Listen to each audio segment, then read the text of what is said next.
Hey, everybody, this is Lieutenant Governor Matt Pinnell coming to you again with another Okla Proud interview. Hope everybody is safe and staying home and washing your hands and singing happy birthday. When you are doing that, I think we will continue to be operating in that way even when we are through this. But it is great to see that again, we're bending that curve. We're doing and following the direction of the state and CDC guidelines. But while we are in this, as you know, with this series, we're just bringing you good Oklahomans that are being innovative in whatever line of work that they're in and whatever space that they're in.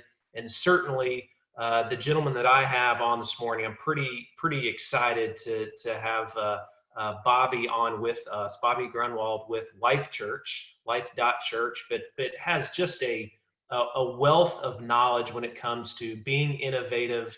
If you haven't heard of the Youversion Bible App, I think everybody, certainly in the state of Oklahoma and around the world, has learned about it, but has quite the background when it comes to being innovative and communicating in the world that we're living in today, which is very connected. And so I'm really excited about this. With that, Bobby, thank you for coming on. Why don't you again tell us a little bit again about yourself and your background, and then we'll kind of get into this a little bit. Sure. So thank you, Matt, for having me on. I'm a proud Oklahoman. My wife and I are not from Oklahoma originally, but we've definitely adopted the state. We've been here now for 25 years, and we have 4 Okies, little kids that we have raised and raising here, and love the state. My background was in business as an entrepreneur. So I had a couple of companies in the late 1990s that were in the technology space. Even though they were in technology, it wasn't because I was a developer or a coder. I was actually a finance major, a business guy, but I understand technology fairly well and very entrepreneurial. And I did that. Sold my second company in 1999, came on staff at Life.Church in 2001. I started actually in 2000 as a volunteer staff person, and then more officially in 2001. And so I've had the honor of serving at our church over the last, 19 years now.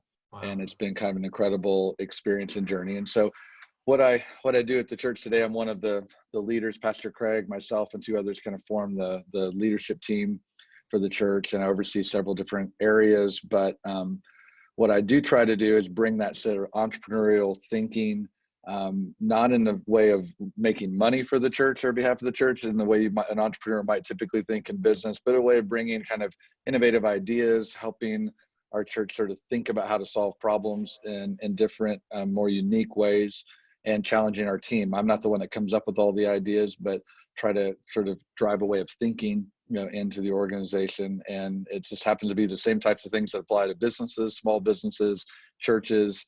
But my background, that's sort of who I am and what I do. Yeah, well, and you mentioned that entrepreneurship spirit.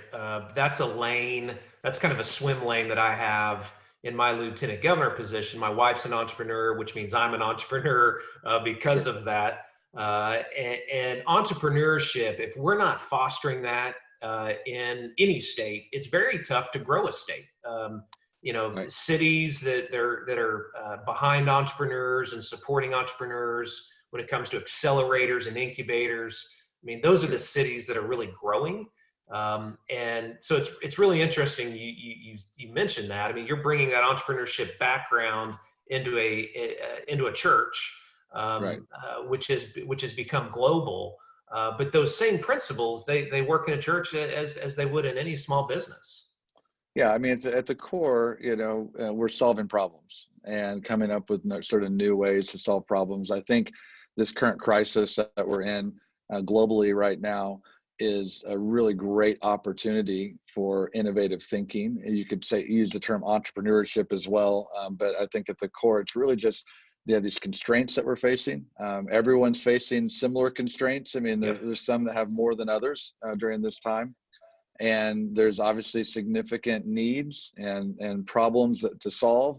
Hearing about local businesses that have moved over from distilling, alcohol into making hand sanitizer like instantly, are good examples of someone that sort of sees what the opportunity is and what the need is, and sort of takes a very entrepreneurial approach to how to solve those problems. Yeah. And I think the same thing applies, to the church during this time. We believe the church is more needed now than ever before. It's always been an important part of our society. And there are a lot of people that are hurting right now, a lot of people that are looking for answers, needing hope in the midst of this. And yet at the same time that it's more needed, the physical doors of our churches are closed to be able to keep everyone safe, and to make the right choices there. So when you have those two elements combined, overwhelming need, and kind of a problem to solve, and constraints, sometimes significant constraints, those two things are really key ingredients for innovation. I think most people view those as limitations, but it's those limiting constraints a lot of times that drive us to come up with new ideas. Because we simply can't do it the way that we did it before. And I'm seeing that play out. Even I was just thinking about this yesterday. My own parents, my parents are not early adopters on technology at all. I mean, they were. I don't even know if they have an ATM card. They're so kind of like, we just do everything kind of the old way of doing it. They do use the Bible app, but that took a long time for them to kind of even use the app that their son developed. And so it's kind of a funny thing. But yesterday, 2 days ago, actually, I'm listening to my 6-year-old play the game Roblox on his iPad. And I'm hearing a voice come out of his iPad, and it's my dad.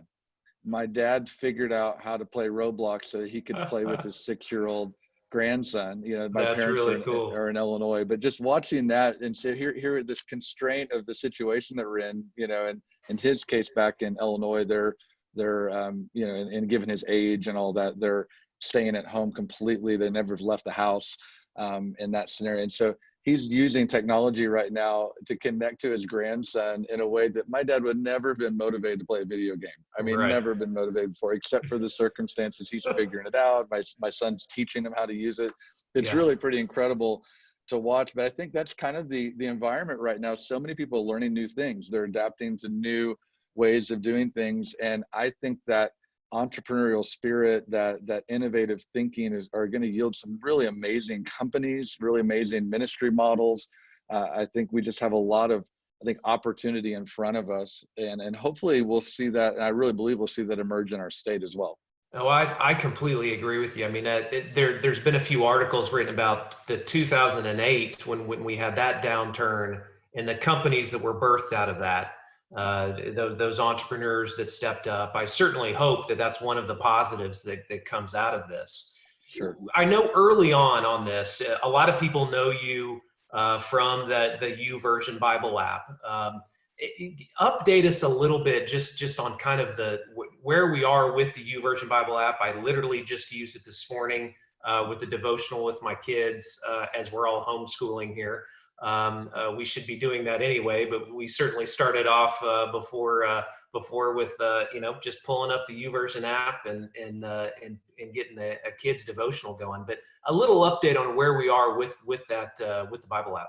Yeah. So if you're not familiar, the history is back in 2006.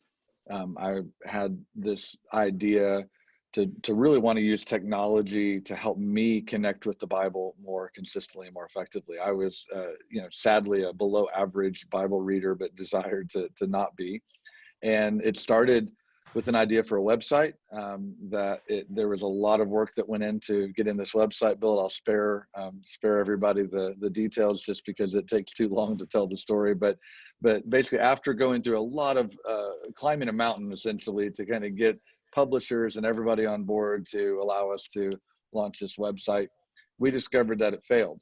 I mean, we launched it, and 3 months in, it really wasn't working. It wasn't connecting us to Scripture in the way that we hoped it would. And we're just not afraid to fail, though. We've in spite of all the emotional energy that goes into it, what we recognize is when you're going to try new things and when you're going to step out and take some risks, the point of it being a risk is that it might not work and it might fail. Right. But we wanted to learn from that failure, because it's really important when you do fail that you understand why. so that you can gain something, from it. And that's exactly what we did back in 2008. I think was around the time we launched in 2007, early 2008. Processed why it was failing, and decided that we would try one other thing based on what we were learning about the failure, and that is that we would redesign the website so that it would display on our BlackBerry. We thought Yeah. that this device was with us all the time. You may And we have to did. explain to the folks what a BlackBerry is. Yeah. Yeah, I know. It's a good point. Yeah, it's really come a long way since 2008. But the Yeah. BlackBerry was the prevailing smartphone at the time. Right. iPhones were just coming out, and BlackBerries had actual keyboard on the device, and people they called them crackberries because people were Yes. addicted to answering emails and messaging on their BlackBerries. Well, it was profound when we did that, how it really did connect us to Scripture. It was very simple, but we could tell that we were connecting, and our traffic to the website from people using BlackBerries was going up. Steve Jobs announced right at that same point in time that they're going to make it possible to develop apps for the iPhone, that they were going to create this thing called an app store. So we were in a position to move really quickly and say, why don't we try to build an app for the iPhone and submit it just to see if that would work as well. And we did that, and the Youversion Bible App was in the first 200 apps that were available the day that the App Store launched in July of 2008. So there's only 200 free apps in the entire store. Today, there are millions of apps that are available. And we were a bit caught off guard in the sense that we had no idea that they would approve it, and then that there'd be so few apps. But we saw 83,000 people install it that first weekend. And then it's just been this journey over the last, I guess it's been 12 years. Here in July, it'll be 12 years.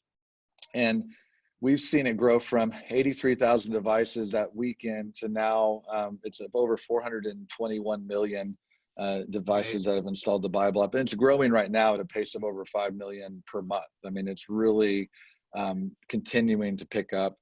And it's people in every country, every territory, Antarctica, literally every part of the earth. There are people who use the Bible app, and it's an Oklahoma, product. And I think there's an Oklahoma product. Yeah. Absolutely. And we've actually had people move from all over the world to join our team and be engineers and developers.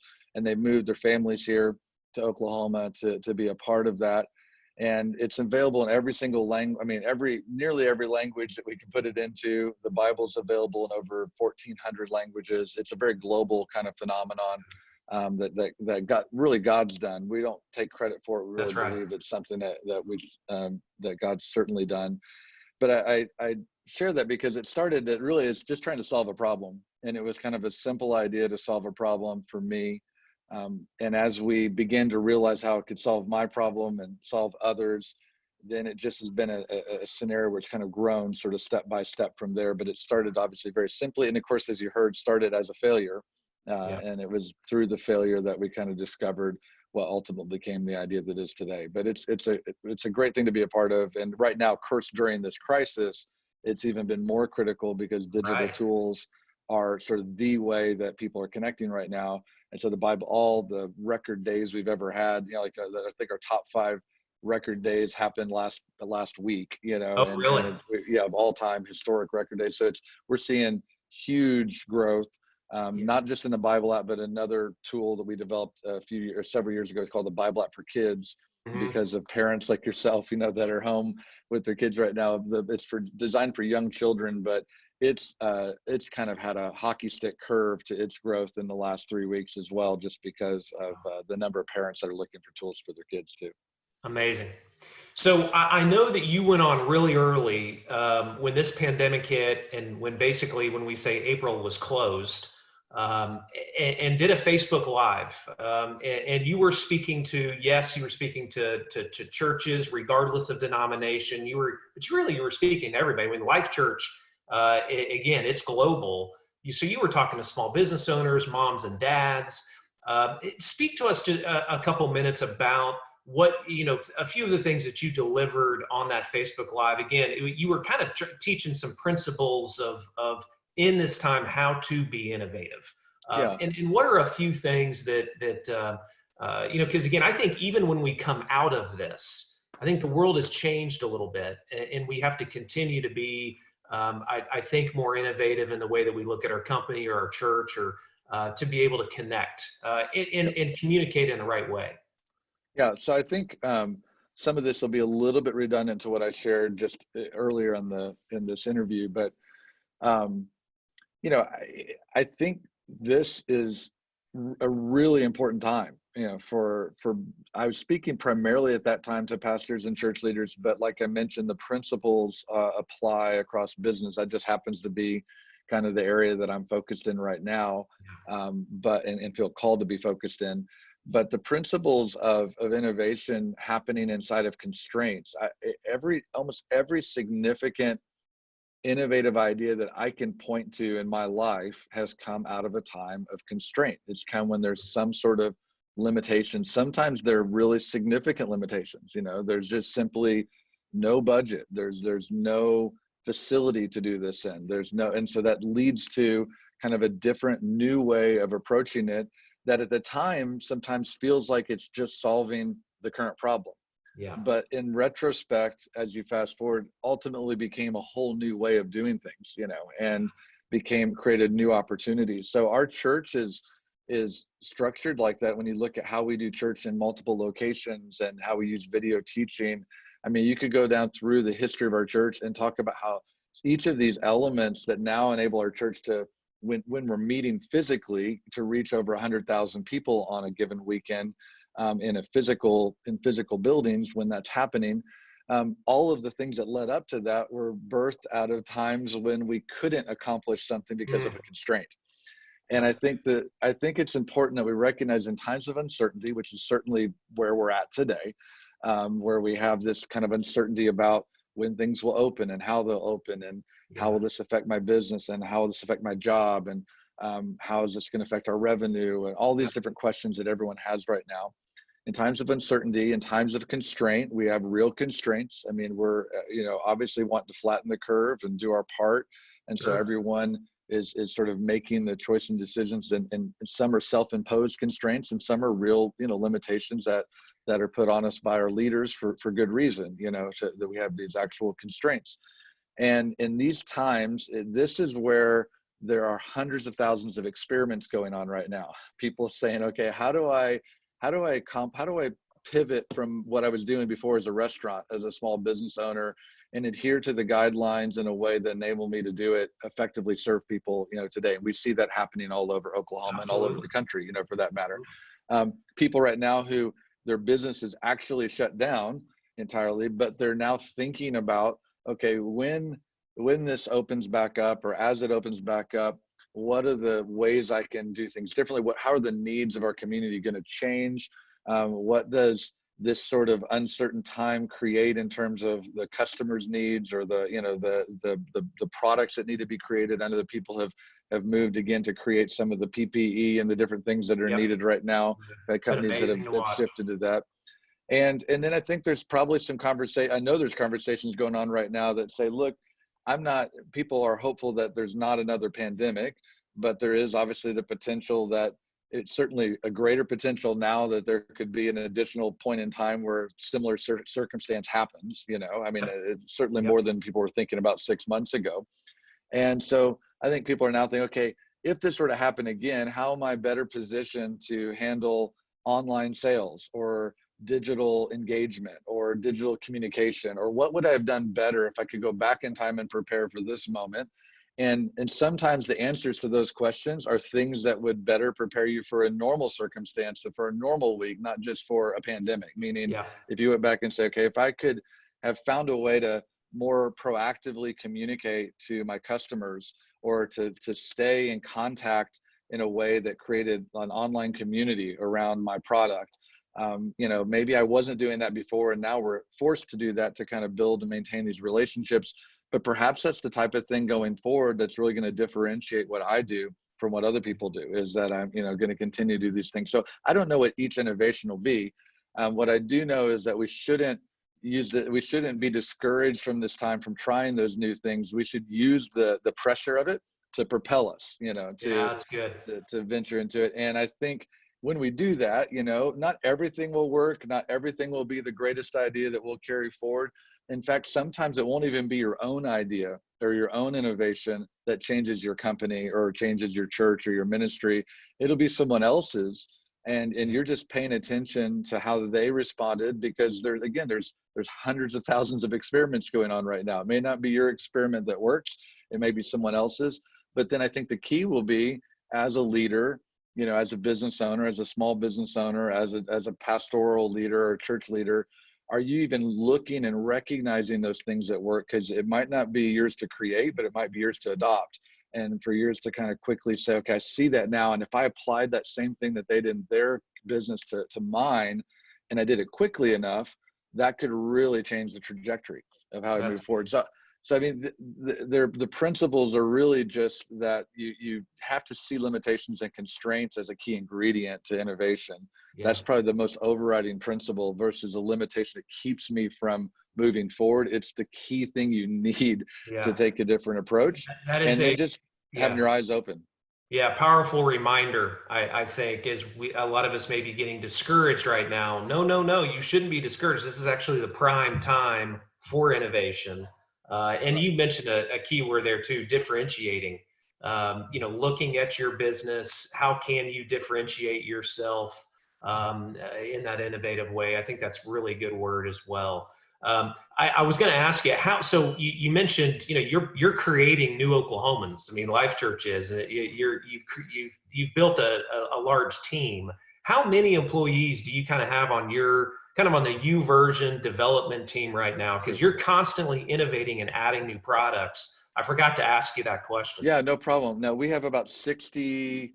I think it's 65 full-time people. I'm not exactly sure the exact count, but it's close to that. I know we were on our way before this happened. We were on our way to, I think, a total of 80 or 85 by the end of the year that we plan to hire that are full-time just on Youversion. Right, just on we have Youversion. We have other things we do that serve churches and other development teams besides that. And then we have over 1,000 volunteers on top of that. So there are people from literally all over the world that do translation work, translating the interface of the app, or do tech support in Mandarin or in Romanian or whatever language that's in. So, but yeah, as far as full-time people, and most all of them, I mean, there's a few exceptions, but most all of them are based right here in Oklahoma.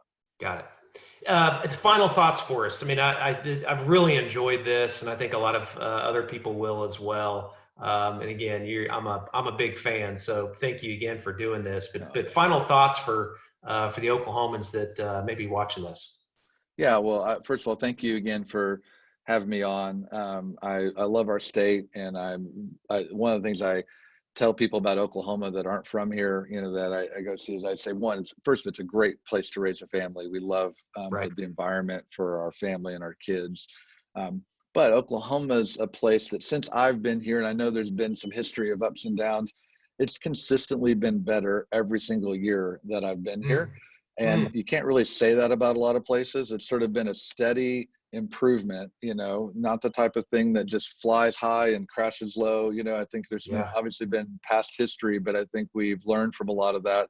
And it's just sort of this steady upward trajectory where I always feel like every year is better than the year before. I think the same holds true right now in the midst of this crisis. I think that entrepreneurial spirit of our state and the cities in our state will be something I believe allows us to kind of shine, even greater on the backside of this. I know there's headwinds for oil and gas. I know there's headwinds for different industries, but we've managed, I think, over the years to diversify, to again, look for new opportunities. And I think that's what we're going to see. So I'm very optimistic, not just for our church, which I'm definitely optimistic on the ministry impact globally of our church going forward, but also on our communities and our state. And so we're proud Oklahomans and looking forward to seeing what happens in the coming months. Man, I love it. I love it so much. Yeah, we'll certainly, you and I will connect when we get out of this. And we are, as you said, we are going to get out of this. And just talking about the brand and continuing to move Oklahoma forward. I love what you said, though, that again, we've been moving in the right direction year after year over the last 15, 20 years. I believe that as well. And our best days certainly are ahead of us. Bobby, thank you again for doing this. Thank you for continuing to lead the right way.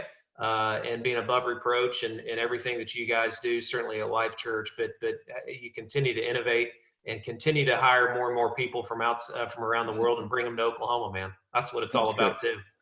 Yeah, thank you, Matt. We appreciate it. Thanks, Bobby.